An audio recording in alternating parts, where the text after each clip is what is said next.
Hey, yeah, you know, I'll tell you this. I feel heck of a lot better being 0-2 than I did last time about this year. Does that make sense? I mean, I'm really encouraged. I feel really good about where our team is. We got to get some things cleaned up, just some small detail things. Another thing too, a lot of new faces, a lot of new guys playing together. But guys, I tell you what, we keep it together. We keep these guys going in the right direction. I'm extremely encouraged, and it was a tough loss Thursday night. However, I will say that I was proud of the way our kids battled. Although I was proud of the way our defense made some adjustments second half. Um, I said it after the game too.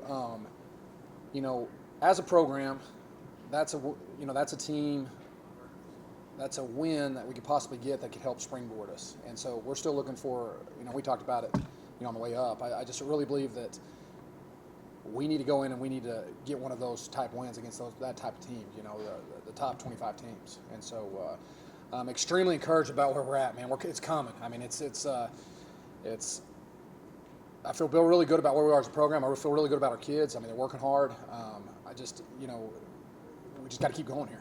R.J. Martinez, obviously new to the program, new to you guys, but you've seen him for 2 games, and he's a very dynamic quarterback.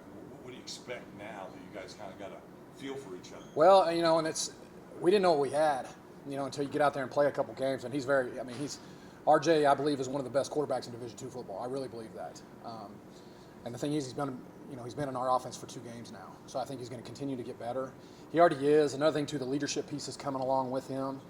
He feels more comfortable, stepping in and doing the things that great quarterbacks do. And so, I think he's had a good last 2 games. Has he been perfect by any means? No.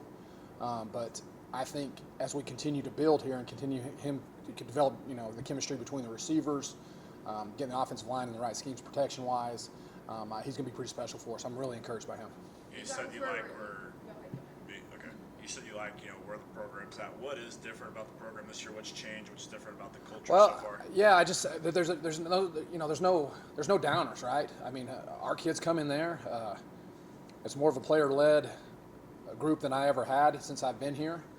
Our older guys are stepping up and really take care of the details of the finer things of making sure kids aren't late, making sure we're working hard on practice, and that takes a lot of pressure off the coaches, and we just have great kids, and I think we're a little more athletic than what we have been in the past 2 years.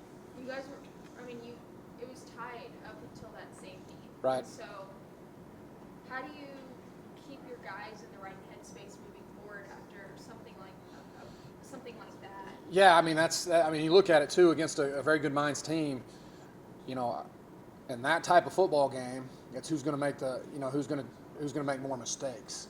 And so if you look at, first of all, the punt return that we didn't catch leading up to the safety, and then we had an offensive guard bust on the play before that, and then we had the safety. I mean, you look at 3 plays that really, in my opinion, may or may not have weighed into the course of that football game. However, it was a big turning point in the game.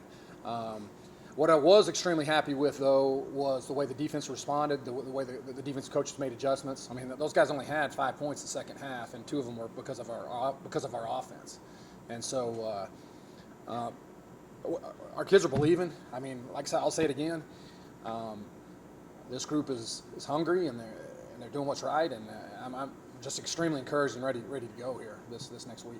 Open up conference play this week with that long trip up to Silver City. Right, Silver City, New Mexico. So what have you seen about Western so far? Yeah, Western, they put up the score. I believe the score at Mexico Highlands last weekend was 60-something to 50-something. Highlands ended up beating them.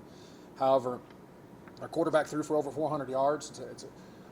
They're averaging, I think, 43 points a game on offense. Some are, throwing the ball. We got to go in and we got to be ready for that type of attack. The trip, it's a 9-hour trip up to Silver City. And I think we have to handle the trip well. More so than anything else, I think we need to concentrate on us and making sure that our kids are in the right mindset to make sure that we go down there and handle the trip and handle the high-powered offense of Western New Mexico and make sure that we get our kids ready to play. you know, on the long trip to Silver City, New Mexico. But they're 1-1. They beat Adams State the first game of the year, and then they came back and was in a dogfight, a dang shootout here against New Mexico Highlands here on Saturday night. After the 2 losses in the conference play now, do you feel like those prepared you for the conference? Absolutely, right? I mean, there's what Western Colorado Western Colorado, I think on Saturday, or did go down on Saturday night and beat Midwestern State. Then you look at Colorado Mines; they'll make a run at the RMAC title. There's not a better set of teams to play to get you ready for the Lone Star Conference. You know, Lone Star Conference is tough action, but I really believe the 2 non-conference games that we've done, they're no slouches. I mean, they're good football teams. They're top 10, top 25 football team programs, and that's what we're about. That's what we need, and I believe they have got us set up for the rest of the way here. Are conference games different? Lone Star Conference game different? And different in regards to Like, is there a little more pressure? Got to Well, get yeah, I reviews, mean, things like this. you look at the way Division II shaped up, and you always put emphasis more on the conference games. You kind of have to, right? It's like district in high school, right? It's those district games are what you need to do to ultimately achieve your long goals, you know. And so, yes, absolutely, they're different.